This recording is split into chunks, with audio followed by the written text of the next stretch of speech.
আপনাতে চাই আপনার সন্তানকে কথা শুনে না কি প্রেম দেখাইলা জীবন যতদিন যৌবন ততদিন ডেঞ্জার বিরিখোর দূরে গিয়ে মর জাহাজের নাম সোনার তরী আমি মাল আমাকে ঠেলেন এখানে পুলিশের একটা গাড়ি উল্টে আছে তো আমি আমার বন্ধু প্রিন্সের সাথে গল্প করছিলাম তখন জাতিসংঘের সদর দপ্তর থেকে একটা কল আসে সেখানে গিয়ে জানতে পারি বাংলাদেশি জাহাজ সোনার তরীতে সন্ত্রাসী হামলা হয়েছে তো আমাকে এই সোনার তরী জাহাজটা সন্ত্রাসী মুক্ত করতে হবে আজকের মিশনের সম্পূর্ণ নেতৃত্ব আমি দিব আর আমার বন্ধু আমাদের মিশনে হেলি সাপোর্ট দিবে ও সেই সাথে আমাদেরকে ঘটনাস্থলে নিয়ে যাবে তো আমি আর আমার বন্ধু জাতিসংঘের সদর দপ্তরের সামনে থেকে ঘটনাস্থলের দিকে রওনা হই জীবনে প্রথমবার হেলিকপ্টার উঠবো বলে আমি খুব এক্সাইটেড ছিলাম ঘটনাস্থলে যাওয়ার পথেই বৃষ্টি শুরু হয় এখানে গিয়ে দেখি কোন অদক্ষ চালক জাহাজটাকে ব্রিজের সাথে লাগিয়ে দিয়েছে ব্রিজটাকে সেনাবাহিনীর সদস্য ট্যাঙ্ক ও হেলিকপ্টার দিয়ে ঘেরাও করে রাখা হয়েছে তো আমার বন্ধু সেখানে হেলিকপ্টারটা ল্যান্ড করায় হেলিকপ্টার থেকে নেমে আমি সবাইকে বলি যে আমি একাই মিশনে যাব এরপর আমি দৌড়ে গিয়ে উল্টে থাকা পুলিশের গাড়ির কাছে গিয়ে কভার নিই এরপর স্নাইপার দিয়ে অবস্থা পর্যবেক্ষণ করি এরপর রাস্তা ফাঁকা দেখে আমি একাই সামনের দিকে দৌড়াতে থাকি কারণ আমি আমার সাহসিকতা দেখিয়ে সরকারের কাছ থেকে স্বর্ণপদক জিততে চাই সামনে এসে দেখি কারা যেন দেওয়ালের উপর পোস্টার লাগিয়ে রেখেছে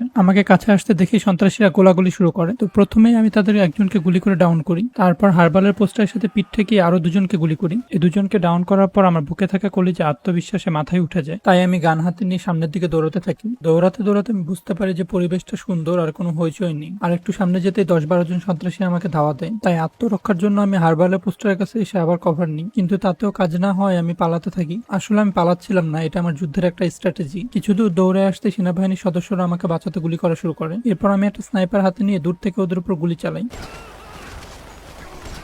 এরপর সব সন্ত্রাসী মারা গেলে আমি আবার গান হাতে নিয়ে এগিয়ে যাই তারপর কোথা থেকে যেন 10-12 জন এসে আবার আমাকে ধাওয়া দেয় তখন সেনাবাহিনীর সদস্যরা আবার আমাকে ব্যাকআপ দেয় তাই এবার ট্যাঙ্কের ভিতর ঢুকে আমি ওদের উপরে বোমা হামলা চালাই তারপর আমি ট্যাঙ্ক থেকে বের হয়ে আসি এরপর মিশনে যাওয়ার জন্য আমি আর আমার বন্ধু মিলে দুজনে পুলিশের গাড়িতে উঠি কারণ পরপর 2বার দৌড়ানি খেয়ে বুঝতে পারি একতাই বল এরপর আমরা দুজনে মিলে সন্ত্রাসীদের সাথে যুদ্ধ শুরু করি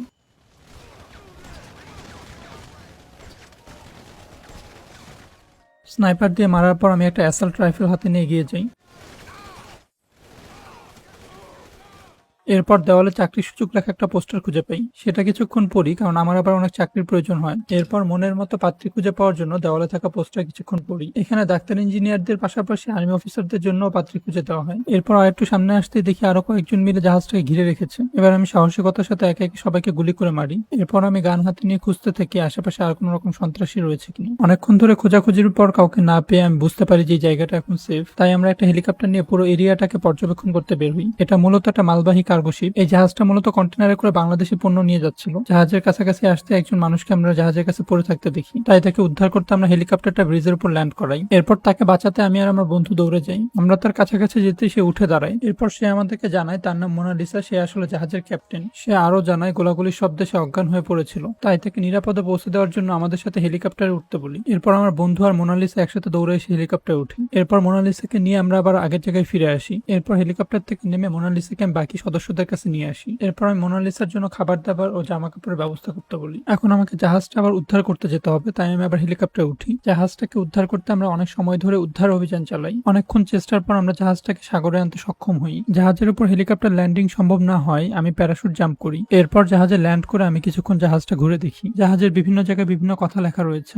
এখন আমার মূল কাজ হচ্ছে মোনালিসা ও এই জাহাজকে চট্টগ্রাম বন্দরে ফিরিয়ে দিয়ে আসা এরপর মোনালিসা আমাকে বলে তার অনেক দিনের স্বপ্ন সে টাইটানিকের নায়ক নায়িকাদের মতো জাহাজের সামনে হাত তুলে দাঁড়াবে এরপর সে আমাকে তার সাথে হাত তুলে দাঁড়ানোর জন্য অনুরোধ করে এটা বলে সে জাহাজের কোনায় গিয়ে দাঁড়ায় আমিও তার পিছ পিছ যাই আমি তার পিছনে গিয়ে দাঁড়াতেই সে আমাকে বলে যে আমাকে সামনে দাঁড়াতে হবে কারণ বিয়ের আগে পিছনে দাঁড়ানো ঠিক নয় এরপর প্রথমে আমরা কিছুক্ষণ পাশাপাশি দাঁড়াই এরপর সে আমার পিছনে গিয়ে দাঁড়ায় এরপর কিছুক্ষণ মিষ্টি মিষ্টি কথা বলে আমিও চোখ বন্ধ করে মিষ্টি মিষ্টি কথা শুনতে থাকি এরপর সে আমাকে পিছন থেকে জোরে একটা ধাক্কা দিয়ে পানিতে ফেলে দেয় আর বলে যে সে আসলে টেররিস্ট দলের সদস্য আমি চিল্লায় চিল্লায় অনেকক্ষণ তাকে রিকোয়েস্ট করি আমাকে নিয়ে যাওয়ার জন্য কিন্তু সে কোনোভাবেই জাহাজ না থামিয়ে চলে যেতে থাকে এরপর আমি অনেকক্ষণ জাহাজের পিছ পিছ সাঁতার কাটি এরপর সাগরের নিচে কিছুক্ষণ আয়োডিনযুক্ত লবণ খেতে থাকি এরপর আমি দেখতে পাই আমি আর মোনালিসা জাহাজে করে মহাশূন্যে ঘুরে বেড়াচ্ছি পরবর্তী ভিডিওগুলো সবার আগে দেখতে চাইলে পেজটা ফলো করে রাখতে পারেন আর গ্রুপেও জয়েন করতে পারেন।